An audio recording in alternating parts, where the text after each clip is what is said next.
Suddenly, the staff in the priest's hands began to glow with a faint, eerie light. His eyes snapped open, wide and fearful.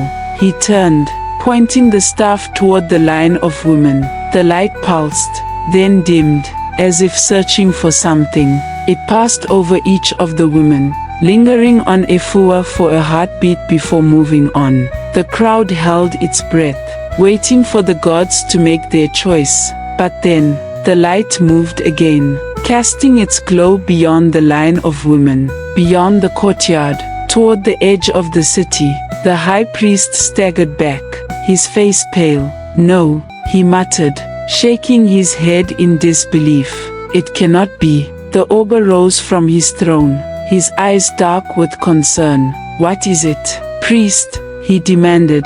"Where do the gods point?" The priest turned slowly, his voice trembling as he spoke. "The gods have chosen an outcast, the one known as Itoua." A murmur of shock rippled through the crowd. Whispers turned to gasps, and gasps to cries of disbelief. How could this be? Itoua, the slender healer from the forest, the woman they had shunned, who did not possess the physical attributes of a queen. "The gods must be mistaken," someone shouted. "She is not fit for the throne," another cried. But the priest shook his head. "The gods have spoken," he declared, his voice now firm. "We cannot defy their will." The Oba's face grew grave.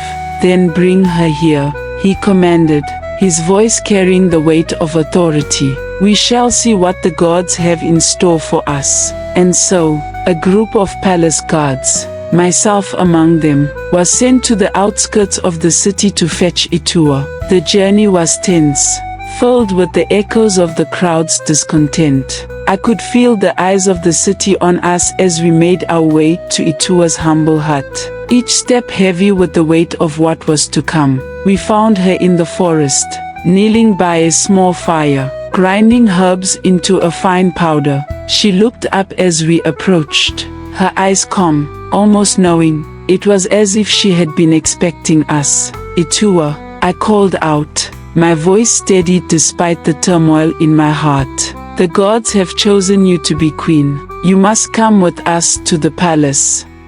She stared at me for a long moment, her eyes searching mine for something I could not name. Then, slowly, she rose, wiping her hands on her wrapper. "I am no queen," she said quietly, her voice like the rustle of leaves. "I am but a healer, an outcast. Yet, the gods have spoken," I insisted. "You must come." Without another word, Itoua nodded and followed us back to the palace.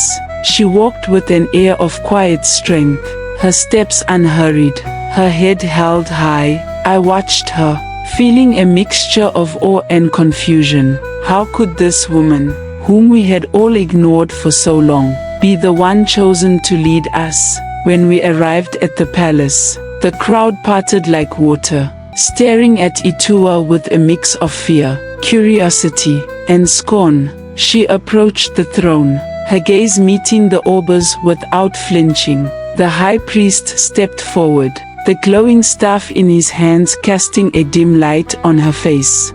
"Kneel," he commanded, his voice echoing through the courtyard. Itoua stood tall, her eyes unwavering. "I will not kneel to tradition," she replied, her voice strong and clear. "If the gods have truly chosen me, then I will serve not as a symbol of beauty, but as a bringer of change." A gasp swept through the crowd. No one had ever dared speak to the Oba's council in such a manner. But before the Oba could react, the earth trembled again, a low, rumbling warning that sent shivers through every soul present. The Oba raised his hand for silence.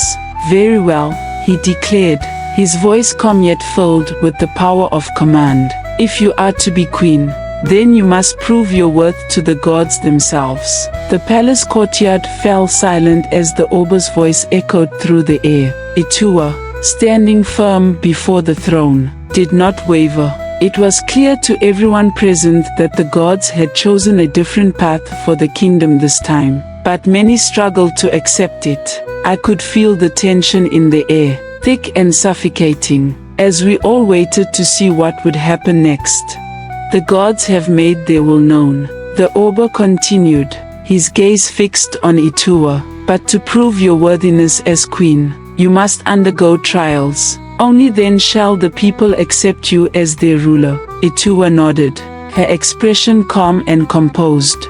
I will undergo whatever trials the kingdom demands, she replied, her voice clear and unwavering.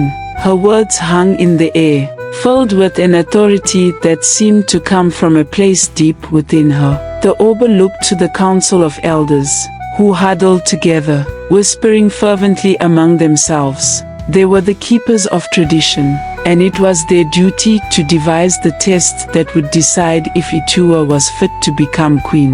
After a long moment, the eldest among them, Chief Oseji, stepped forward. The first trial, Chief Oseji announced, his voice aged yet firm, will test your healing powers. You claim to be a healer, yet you have never served the palace or the people of the inner city. Tonight, you shall attempt to heal the most grievously ill child in the kingdom. If you succeed, you will move forward to the next trial. A murmur rippled through the crowd. Many of us had heard of Itoua's skills, but few had witnessed them firsthand. This trial, it seemed, would be a true test of her abilities. The guards led Itoua to a chamber within the palace, where a child lay on a mat, his small body racked with fever. I followed closely, my heart heavy with both fear and hope. The boy's eyes were closed, his skin pale and clammy, and his breathing shallow. He had been stricken with a mysterious illness that none of the palace healers had been able to cure. Itoua knelt beside the child, her movements slow and deliberate.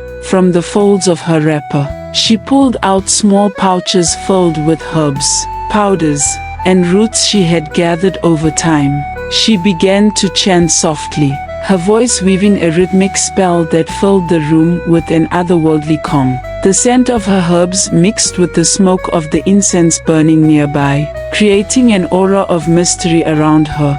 I watched in silence, my eyes fixed on her every movement.